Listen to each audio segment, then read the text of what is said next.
And so, yeah, my foundation was completely shattered. It was totally unexpected. My dad was my best friend. We were super close. In many ways, he was like a hero to me. So when my dad was arrested, to say it was a shock is an understatement. He had a relationship with a student. He was a high school teacher.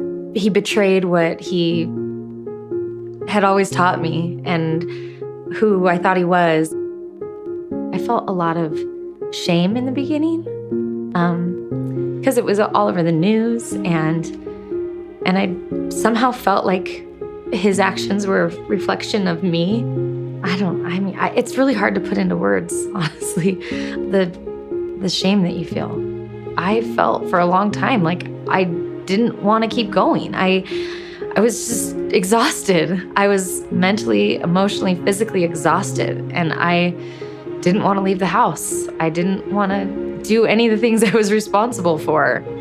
That was hard. I didn't want to feel so heavy. I didn't want to keep going like that. I get a phone call, and it was my dad. And I was standing in my kids' toy room, and it was such a surreal experience to be on the phone with my dad, surrounded by toys. And this is the first time we've talked. He was talking to me from jail. It was really hard to reconcile the person I knew as my father and this person who had done this thing. When I chose to focus on the man I knew as my father, that was when I focused on what was I grateful for? What were the good things? What were the good moments? What were the good memories?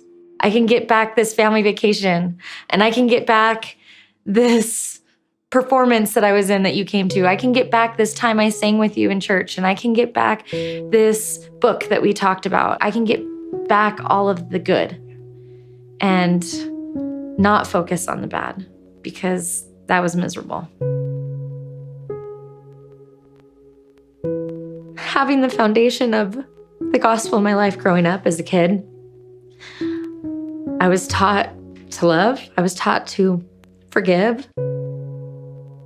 I was taught about Christ's example, and none of the people that he took extra time for, that he cared for, that he loved, that he forgave, they weren't perfect. And so I knew what forgiveness was. I knew what it looked like, and I knew who should be forgiven, not the perfect people.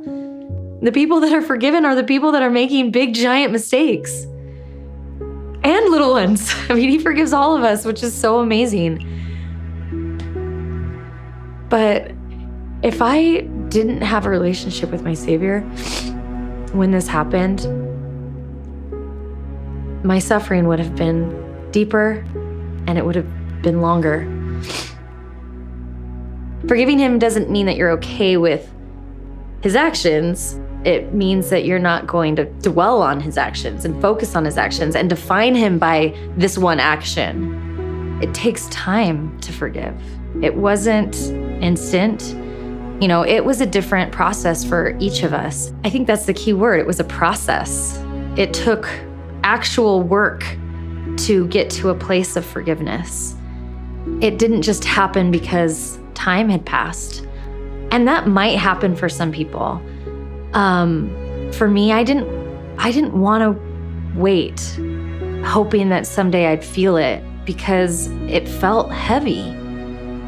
And so I worked at it. I worked really hard by calling him, by visiting him, by not completely severing that tie, praying a lot, by turning to my Savior, asking for strength, asking for comfort, asking to just get through the day sometimes.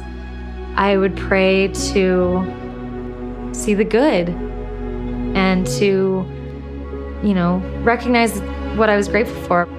And I think that's how forgiveness worked for me. It came because I was looking for it. It came because I was working for it.